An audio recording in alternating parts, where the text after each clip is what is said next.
You followed the rules. You went to school. You worked hard. You stayed out of trouble. You saved what you could. You avoided debt. You did everything the world told you was right. So why? Are you still not wealthy? It's a question that keeps people up at night.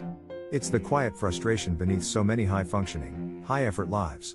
And in this video, we're going to unpack the emotional, psychological, and structural reasons why doing everything right still might not be enough. Because the truth is, the system isn't designed to reward effort alone. We were taught that good behavior leads to good results. That if you play by the rules, you'll win the game. But nobody tells you the game was designed by people who don't play fair. People who didn't get rich by following instructions, they got rich by learning how to rewrite them. Let's start with the emotional toll. If you've been grinding for years and feel stuck, there's a good chance you've internalized the idea that your lack of wealth is a reflection of personal failure. But it's not. It's a reflection of systemic design. The truth is, most financial systems reward leverage, not labor. Ownership, not obedience. Creativity, not compliance. So if you're working a 9-to-5, following a budget, cutting back on lattes, and still wondering why your wealth isn't growing, it's not because you're lazy. It's because those actions protect stability, not create abundance. Let's go deeper. You were trained to seek comfort, not capacity. To avoid risk, not learn to manage it. To stay consistent, not question the structure. And that's not your fault. That's programming.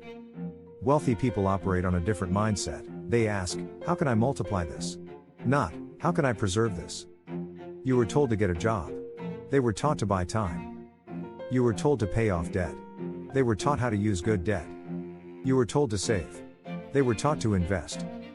And here's where it really hits. The more effort you pour into doing everything right without rethinking the system, you create a ceiling. A moral ceiling. An identity ceiling. A permission ceiling.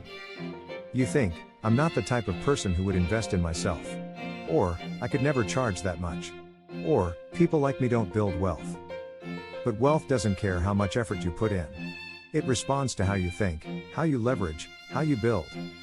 Let's talk about hidden emotional beliefs. Do you secretly believe that wanting more is greedy?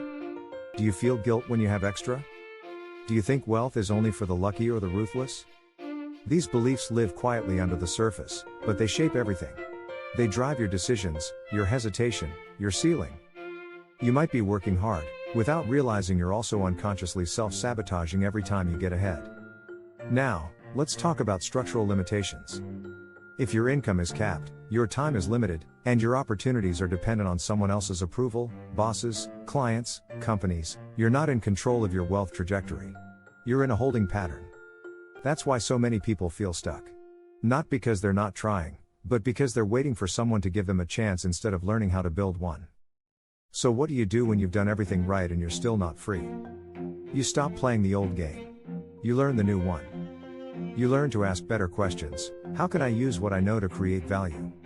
What problem can I solve that people would pay for? Where am I waiting for permission to rise? You start building instead of waiting.